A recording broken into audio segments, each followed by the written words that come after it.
ng ating mga bisita. Magandang gabi po, Ama. Pasensya na po at nahuli kami ng dati. Nako, kami ang dapat humingi ng pasensya at matarik ang lugar namin na kailangan niyo pang akyatin.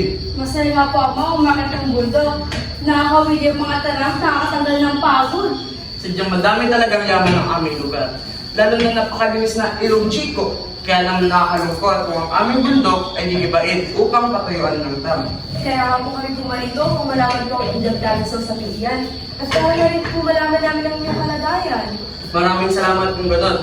Ngunit mamaya na lang natin pag-usapan yan. Saluhan niyo muna kami sa inyandaan ng aking asawang hapunan. Halina kayo, handa ng hapa.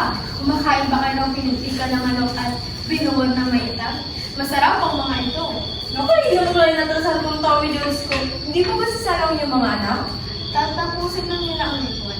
Nakakamangha naman po yung mga anak. Napakatalentado po nila. Kanina lang po ako nakita ng ganong uri ng sayaw. Oo. Si Awingan ay mahilig kumanta at tumutog. Si Alisa naman ay mahilig sumayaw. Bata pa sila ay sinasanay na sila sa mga tradisyon ng tribo upang may saputo nila ang mga ito. Kailangan imulat sila sa kultura ng tribo upang may pagpatuloy ang mga ito sa susunod na salin-lahi. Naiintindihan ko po. Magandang paraan po yan upang magprotektahan at mapangalagaan ang kultura at tradisyon ninyo. Mga anak, magbigay galang kayo sa ating mga bisita. Magandang gabi po sa inyo. Magandang gabi rin sa inyo.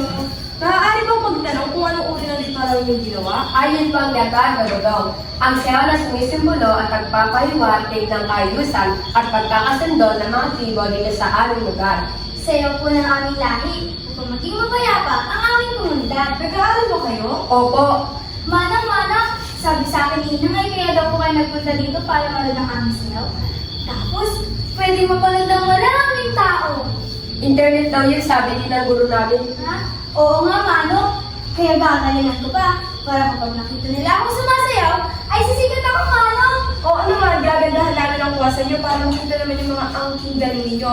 At sisikapin namin magawa ng tribo ninyo ng magandang dokumentaryo. Pero, mula po kami sa tribo ng mga kalinga. Baka makalang nila ang aming kakayahan at kultura. Awingan, hindi dahil galing kayo sa maraming tribo ay magiging hadlang na ito para may pakita at may pamana sa inyo yung kakayahan at talento. Sa totoo nga yan, dinapahangan nyo kami sa inyo sayo kanina na tinatawag na... Ano na nga ulit yun? Dogang po ang tawag sa sayo ngayon. Itinuro ko po yun sa amin nila Ina at Ama. At parte po yun ng aming kultura. Kakaibangan yung sayaw. Sigurado kapag napanood kayo ng mga tao sa bayan, ay mamamanga sila. Tao sa bayan? Parang hindi naman po. Paano mo naman nasabi na mamanga kami? Ang mga tao po sa bayan ay nais kami paalisin. Sabi nga po ni Ina, ay para patayan daw po nila ng proyekto ang aming lugar. Hindi ba magandang bagay yun, Abing? Magkakaroon na tayo tinatawag nilang dam. Pero, kapalit naman ito ang ating likas na yaman. Paano ng aming kabuhayan? At ang kabundukan? Pati na rin ang mga hayop na nakatirating dito. Hindi ba sinusuportahan ng tribo ninyo ang proyekto ng gobyerno nito? Gusto rin yan sa dahilan kaya kami narito sa inyong lugar ngayon. Sa totoo po yun ay, wala po kami pagkakataong tumagi sa kanilang plano. Tsaka, hindi lang naman po ang aming mga ari-arian ang nais namin ipagtanggol, kundi pati na rin ikaw ang aming iniingatan ng tradisyon at nakasanayan. Ay, naku, Wisan. Hayaan mo na ngayon. Hindi ka ba natutuwa na magkakaroon ng pagbabago dito sa lugar ninyo? Maaaring mabigyan kayo ng trabaho at maaaring matulungan kayo sa inyong mga pananim at mabigyan kayo ng supply ng kuryente dito sa karating probinsya ninyo. Huy, Emerald! Hindi kailangan mapapalitan ng kahit anong material na bagay ang kultura na matagal ang pinapasa sa mga henerasyon. At isa pa, hindi magiging madali para sa kanila, no? Lalo na nasanay sila sa ganitong estilo ng pamumuhay. Kaya nais namin ipabatid sa kinaukulan ang pagtutol namin sa proyektong yan. Ngunit binaligtad nila kami. Hindi kami sumang-ayon at mas lalong di kami alis sa aming lupain. Dito na kami pinanganak, 10 ang aming minuno at dito din kami mamamatay. Oo, tama ang sinabi ng aming asawa. Hindi nila kami mapapaalis dito sa lugar namin. Itayaman namin ang aming mga buhay upang ipagtanggol ito. May karapatan po kayo tumanggi dahil parte po yan ang ancestral day. Huwag po kayo mag-alala at ipapabatid po namin ang limang hinay.